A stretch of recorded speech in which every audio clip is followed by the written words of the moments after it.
make a video like I'm going to be the Mantri and she's going to be the Raja. Okay. So महाराज आपने बुलाया? हाँ। आदेश कीजिए महाराज। आदेश नहीं, मुझे तुमसे कुछ विचार विमर्श करना है। जी कहिए। महल में सोने चांदी, हीरे और जवाहरात के कीमती आभूषण हैं। यही नहीं, सैकड़ों हाथी घोड़े और भी सैनिक हैं। अपना राज्य विशाल है, किंतु अब मैं बूढ़ा हो चला हूँ, जिसके कारण मुझे अपने राज्य की चिंता सता रही है। महाराज कैसी चिंता? सब कुशल मंगल तो है। मंत्री, सब कुशल मंगल है, लेकिन मैं अब अपना राज्य का भार किसी को सौंपना चाहता हूँ। मंत्री महाराज, आप अपने बेटे में से किसी को भी राजभार सौंप सकते हो और तीनों राजकुमार ही इस कार्य के लिए सक्षम नजर आते हैं। मंत्री, यही तो संशय है। तीनों बेटों को एक समान शिक्षा प्रदान की गई, तीनों के कौशल में भी कमी नजर नहीं आती, लेकिन किसके कंधों पर ये जिम्मेदारी दूं, इसका निर्णय कर पाना कठिन हो रहा है।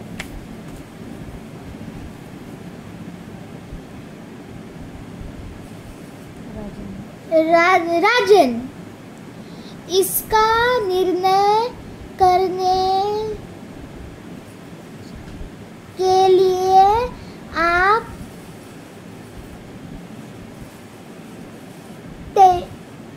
तीनों के बुद्धि की परीक्षा लो और जो सबसे योग्य साबित हो उसे राज्य सौंप देना। हाँ मंत्री, तुम्हारा यह सुझाव मुझे अच्छा लगा। अगले दिन राजा ने एक एक करके अपने तीनों बेटों को अपने कक्ष में बुलाया। राजा, मोहन, ये लो 1 रुपए का सिक्का। इस 1 रुपए से बाजार से सामान लाकर तुम्हें महल का एक कमरा भर देना है। इसके लिए तुम्हारे पास 3 दिन का समय है। मोहन जी पिताजी। सोहन, ये लो 1 रुपए का सिक्का। इस 1 रुपए से ऐसा सामान लेकर आओ जिससे एक कमरा भर जाए। अच्छा पिताजी। रोशन, तुम भी 1 रुपया लेकर महल के एक कमरे को सामान से भर दो। तीनों 1-1 रुपया लेकर बाजार गए और अलग अलग कक्ष को भरने के लिए सामान तलाशने में जुट गए। तीनों राजकुमारों को यह चिंता सता रही थी कि 1 रुपये में कौन सी वस्तु प्राप्त होगी जिससे महल का कक्ष भरा जा सके। बड़े सोच विचार के बाद तीनों ने अपने कार्य को पूर्ण करने की योजना बनाई। मोहन, किसान 1 रुपए का भूसा दे दो जिससे कुछ कक्ष भर सके। जी राजकुमार। सोहन, दुकानदार 1 रुपए की रुई दे दो। जी राजकुमार। शर्त के अनुसार 2 दिन बीत चुके थे, लेकिन राजा का सबसे छोटा बेटा रोशन अभी तक ये नहीं सोच पा रहा था कि वो किस वस्तु से कमरे को भरे। फिर भी वो तीसरे दिन बाजार गया और कुछ लेकर ही महल लौटा।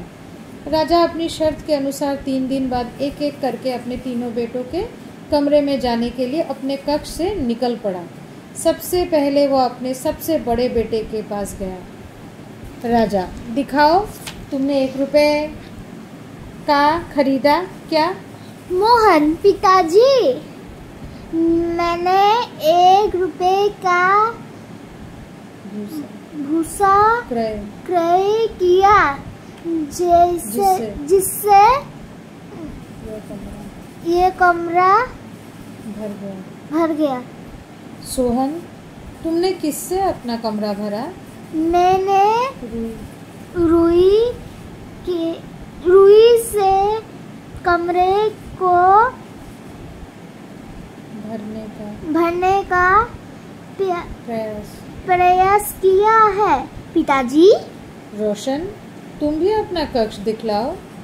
तीसरे बेटे ने अपने कमरे में एक मोमबत्ती जला रखी थी और उसके प्रकाश से पूरा कक्ष भरा था। भूसा और रुई की तुलना में प्रकाश भरने का निर्णय सराहना योग्य था। राजा ने अपने छोटे बेटे की बुद्धिमानी की प्रशंसा की। तत्काल राजा ने राज्य का कार्यभार छोटे राजकुमार को सौंप दिया। Bye bye. Make sure to subscribe. I will 112 make it 120.